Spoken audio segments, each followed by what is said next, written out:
Graži šypsena šiandien tapo geros sveikatos, sėkmės ir išsilavinimo sinonimu. Deja, neretai taip atsitinka, kad žmogus dėl tam tikrų priežasčių netenka dantų. Tai sukelia fizinį ir psichologinį diskomfortą. Padėti tokiems žmonėms buvo sukurti dantų implantai. Jeigu kalbėti apie bedančius pacientus, tai pasaulyje tai aktuali problema šiandien yra. Ir iš esmės Brazilijoje yra 53% bedančių žmonių šiai dienai, Amerikoje, Jungtinėse Amerikos valstijose 2020 metais paskaičiuota, kad bus 30 milijonų iš viso bedančių žmonių. Lietuvoje taip pat jų daugėja, nepaisant to, kad odontologija tobulėja ir visi gydymo metodai eina į priekį, bet tai yra aktuali problema ir mes ją turim kažkaip tai spręsti. Tai pailiustruokim pavyzdžiui. Skambina pacientas, gydytojau, viršuj neturiu dantų, reikia 4 implantų. Ir kiek jie kainuos? Ką mes galim tokiam pacientui atsakyti? Nieko negalim. Iš esmės, kaulas tai nėra kaladė, kad mes galėtumėm kiek nori ten sukti implantų. 4, 6, 2. Principe, vėliau prieisim prie šito atsakymo, bet ką pacientai nori iš gydytojo? Jie nori neišimamą daiktą burnoje. Visada. Ar jie nešiotų plokšteles, ar jie plokštelės prieš tai nenešiotų. Nori, kad būtų kuo mažiau chirurgijos. Nori, kad tai būtų kuo pigiau ir kuo greičiau. Mes turim su tais norais taikytis ir kažkaip tai optimizuoti mūsų gydymo galimybės. Bet deja mes susiduriam su anatominiais sunkumais. Tai yra kita sąlyga. Ir čia atsakymas į klausimą, ar mes galime susukti 4 implantus. Nes pas kiekvieną pacientą yra skirtingi kaulai. Pas vieną plonesnis, pas kitą yra storesnis, pas vieną sinusai žemai įsidėstę, pas kitą alveolinis nervas lokalizuosi tokioj vietoje, kad mes negalim dėti tų 4 implantų sukti. Taip kad kiekvienas atvejis yra individualus ir kiekvieną mes turime individualiai vertinti ir spręsti tą klausimą. Toliau būsimo protezo konstrukcija. Būsimas protezas kainuoja praktiškai tiek, kiek implantacija. Ir mes turime visada šitą prieš pat gydymą gerai spręsti klausimą. Technikų laboratorija. Labai svarbus dalykas. Ką technikas mūsų gali, kaip jisai gali išpildyti mūsų norus. Tai principe šitie pagrindiniai dalykai ir dar nepaminėjau galbūt implantų sistemos. Vienos yra garsios firmos ir principe aš patarčiau rinktis bedančiam pacientui garsių firmų implantus, nes jeigu atsitiks bėda, o tų bėdų vis tiek kažkiek tai gali būti ilgainiui nešiojant 10 metų, 15 metų, tai bet kada ta firma nebus bankrutavus, bus galima išspręstas problemas lengvai. Implantus galima apkrauti labai didelę jėgą ir tai vienintelis būdas prilygstantis saviems dantims pagal kramtymo efektyvumą. 4 implantų visiškai pakanka atstatyti 12 dantų eilę žandikaulyje. Šis metodas vadinamas All-on-4. Kalbant dabar apie All-on-4 metodiką. Ta metodika sugalvojo Nobelio kompanija, bet tai čia nieko naujo nėra iš tikrųjų, kadangi All-on-4 tai kas yra? Viskas ant 4. Reiškia, mes įsukam 4 implantus ir ant tų 4 implantų pastatom visą dantų lanką. Tai yra All-on-4. Kokius mes implantus besuktumėm? Ar tai ten būtų Nobelis, ar Straumanas, ar dar kita firma, visada ant tų 4 implantų mes galim pastatyti tą visą žandiklį. Klausimas, ar kiekvienam pacientui tą galima daryti? Atsakymas ne kiekvienam. Toli gražu ne kiekvienam ir tai priklauso nuo kiekvieno, kaip sakiau, individualių anatominių savybių.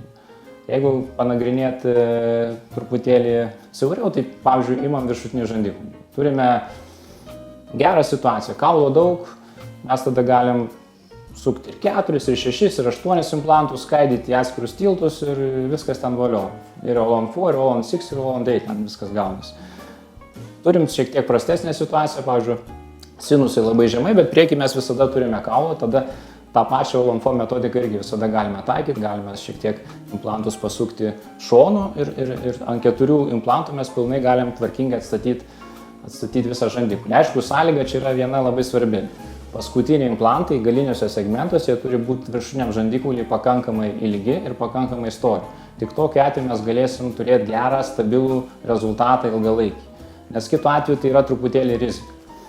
Ir pavyzdžiui, paskutinis pavyzdys, turime didžiulę kaulo atrofiją, visiškai nėra kaulo, sinusai žemi, praktiškai už 5 mm patenkam į nosies ertmę. Ką tokiu atveju daryti? Galim taikyti tą All-on-4 metodiką, jeigu mes atstatysim sinusus, Bet mums dar reikia atstatyti ir minkštuosius audinius, ir kaulinį audinį, kurį mes netekome, ir tie dantis atrodys arkliniai, nors jie galbūt bus padaryti ir gražiai, bet iš principo tokiu atveju vis tik tai rekomenduoju daryti išimamą protezą, kuris fiksuosis ant sijos. Tai bus tokia kaip ir plokštelė, bet su ją bus galima viską gerai kramtyti. Ir atrodys labai gerai estetiškai, nes ta tai vadinama garnitūra raudonai, jinai puikiai imituos minkštuosius audinius ir atkurs tūrį, kurio žmogus netekęs kaulų. Kalbant apie apatinį žandikaulį, jeigu imti vėlgi siauriau apžvelgti, vėlgi su apatiniu truputėlį lengviau, nes tai yra žymiai kietesnis kaulas ir jis nereikalauja galbūt nei tokio skaitlingo implantų skaičiaus ir nebūtinai turi būti labai stori implantai. Apatiniam žandikaulį, principe, jeigu pavyzdį, jeigu turime, sakykime, visiškai gerą situaciją, priekį daug kaulo, galiniuose segmentuose nervas pakankamai žemai, mes galime bet ką daryti. Kaip ir viršutiniam sakiau, tai 6, 8, 4, ant tų 4 mes galime drąsiai pastatyti visą žandikaulį ir tai bus visiškai puikiai išspręstas atvejis. Turime šiek tiek blogesnę situaciją, kuri yra pati dažniausia, tai yra bedančiam žandikaulį, kai mes galiniuose segmentuose neturim pakankamai kaulo, kadangi dėl didelės kaulinės atrofijos mūsų apatinio žandikaulio nervas yra labai aukštai įsidėstęs ir dėja mes negalime įsukti ant implantų. Tada mes turime kaulo tarp mentalinių angų, tai yra maždaug tarp ketvirto dantų. Tame priekinėme segmente mes galime daug ką padaryti. Mes galime įsukti tos taip vadinamus 4 implantus, tai yra 2 priekyje, ir galiniuose segmentuose pakreipus implantus šiek tiek kampu, mes galime sudaryti visiškai gerą tokią geometrinę figūrą ir, principe, visiškai normaliai įspręsti klausimą, jeigu kalbėti apie neišimamą protezą. Tada ant tų 4 implantų mes galime atkurti, reiškia, pilną žandikaulį. Labai sudėtingais atvejais, kai, sakykime, kaulas labai žemas, vėlgi, bet priekį mes visada jo turim. Nėra tokio paciento, kad priekį neturėtų kaulų. Taip nebūna. Nervai gali būti aukštai, jie ten gali persimatyti per gleivinę netgi, bet priekyje tarp ketvirto mes visada turėsim ten maždaug jau ir pačiais blogiausiais atvejais kažkur centimetrą kaulų. Toj vietoje mes visada galime sukti 4 implantus, bet daryti neišimamą protezą tokiu atveju yra nerekomenduotina. Geriau vis tik tai, kaip sakiau, kaip ir viršutiniam žandikauliui, daryti plokštelę ant sijos, kad imituot prarastus audinius. Kitas labai svarbus klausimas ir iš tiesų labai aktualus pacientams, ką daryti. Ateina bedantis pacientas, jis prieš tai nešioja plokštelę arba iš viso dar nieko nenešioja. Mes įsukame implantus ir kaip jam gyvena dabar su ta situacija. Iš esmės 3-4 mėnesius reikalinga tam, kad implantai integruotųsi į kaulą. Nes vėliau tik tai mes juos galime apkrauti ir duoti jiems kažkokį krūvį ir gaminti tą protezą. Tai ką jis tuos 3-4 mėnesius darys be dantų? Aišku, kažkaip reikia išspręsti tą klausimą. Tai vienas variantas pats saugiausias ir pats paprasčiausias. Reiškia, mes pagaminam jam išimamą plokštelę. Kitas būdas yra pagaminti laikiną protezą ant implantų.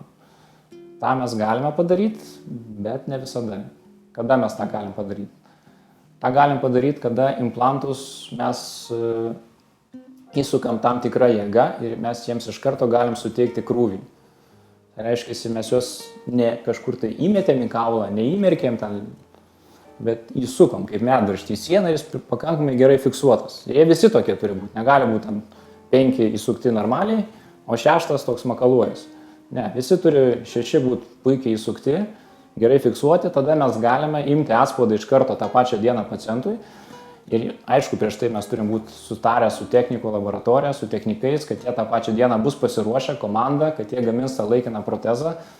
Ir aišku, jie pagamina tą protezą per pusę dienos paprastai ir ar tos pačios dienos vakare, arba kitą dieną ryte mes galime tada tą laikiną protezą, tai yra plasmasinis kažkoks tiltelis, gali būti netgi ta pati plokštelė, perdaryta ir prisukta prie implantų, bet mes jį galim tada fiksuoti. Tai va, tas aišku kainuoja, tai nėra pigus malonumas.